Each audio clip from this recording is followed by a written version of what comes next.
agora, vamos falar sobre o ministro Alexandre de Moraes, porque o Fachin é o presidente da corte, mas está em recesso. E o ministro Moraes é quem assume aí essa presidência interina. Bom, Fernando, quero te ouvir também sobre isso, porque o ministro Alexandre de Moraes, independente de ser presidente da corte ou não, ainda hoje eu estava analisando aqui um levantamento que mostra que a relatoria de processos que tramitam no STF chegam a quase 50%, todos sob o guarda-chuva do ministro, ou sob a capa preta, né, do ministro Alexandre de Moraes. Então, essa presidência na corte muda alguma coisa ou só reitera o poder dele?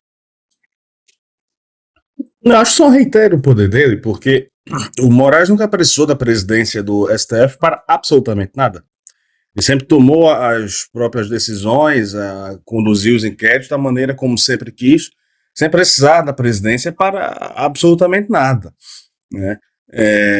Você veja que saiu um dado recente que 80% das decisões tomadas pelo Supremo Tribunal Federal foram monocráticas. Então isso quer dizer que nós não temos um Supremo, nós temos 11 Supremos. Nós temos 11 STFs e uma Constituição. Mas quando você vai ver o teor das decisões, você reflete se nós temos realmente uma Constituição ou se temos, de fato, 11 Constituições e 11 ministros, né? Então, a ida do Moraes para a presidência do STF só reforça o poder que ele já tem.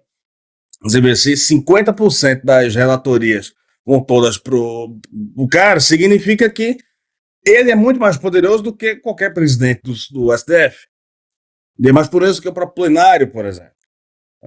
Que a essência de uma Corte Suprema está no plenário, está ali no colegiado, na validação das decisões, né? Agora você tem isso, assim, a maioria das decisões tomadas de forma monocrática, então pouco importa se o cara está na presidência, na vice-presidência, ele está com o mais importante, que é a toga, e aí ele faz o que ele quiser, o que ele achar válido fazer, né? Assumir a interinidade não muda nada, porque o poder nominal não quer dizer nada. O poder está no exercício dele, você está entendendo? Isso é muito mais importante do que presidência e tudo mais. Assim, não, realmente, é óbvio que estando na presidência ele tem, digamos assim, uma margem maior de ação. Mas, em sentido prático, esse cara tem todo o poder na mão e faz o que achar pertinente.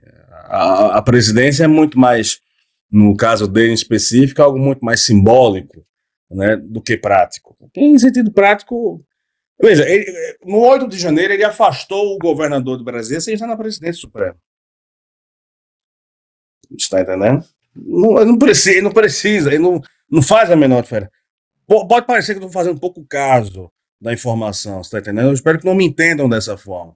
O que eu quero dizer é o seguinte: um sujeito como Moraes, ele exerce o poder independente de ser presidente, vice-presidente, ele é ministro. Isso para ele basta. Ele faz o que quiser. Você está entendendo?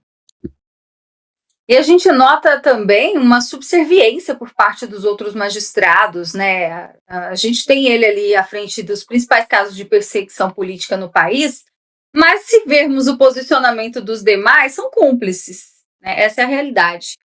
E, deputado, também queria te ouvir, porque essa... Pois não? Pois não, Fernando?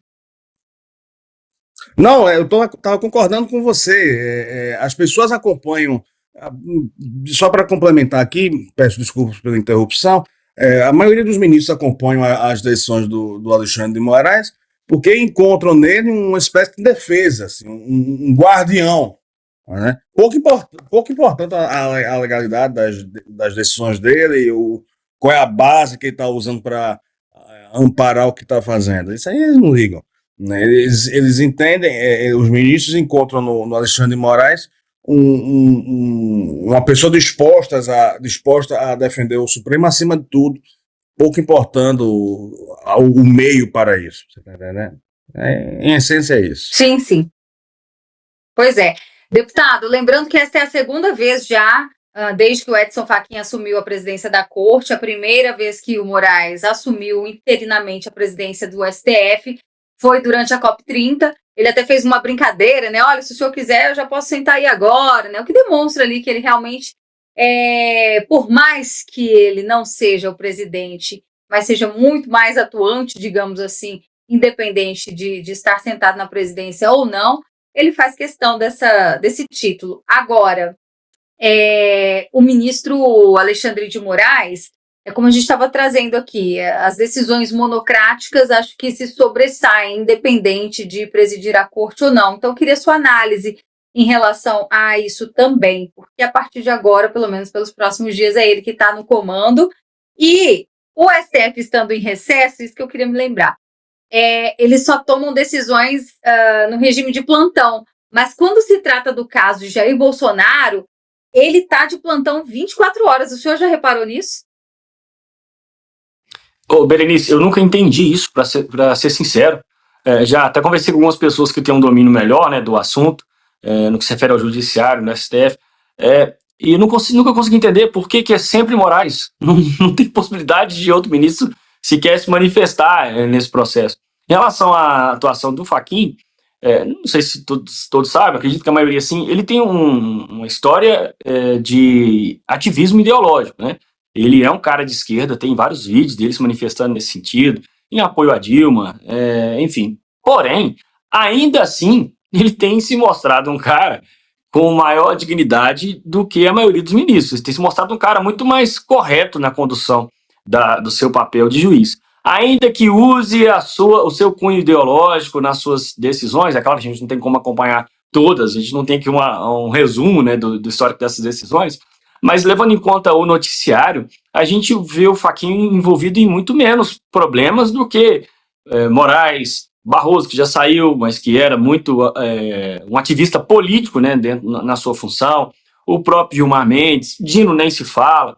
Então, o Fachin ele tem uma postura muito mais discreta que me parece condizer mais com a atuação de um ministro supremo. Então, concordo com o colega que manifestou, né, a presidência não muda muito, ou melhor, a ausência da presidência, né, nas mãos do Moraes não muda muito, a presidência nas mãos do Fachin não muda muito, mas, em alguma medida, direciona o STF para um ou outro caminho, em alguma medida, uma pequena medida. Então, eu fico na esperança que isso possa fazer alguma diferença, né, nos próximos meses, mas confesso que é uma esperança pequena, né, porque eu sei que o sistema está todo voltado para proteger, me parece que aqueles que estão mais ousados em politizar o STF, aí, claro, me refiro a Moraes, me refiro a Dino e a Gilmar Mendes.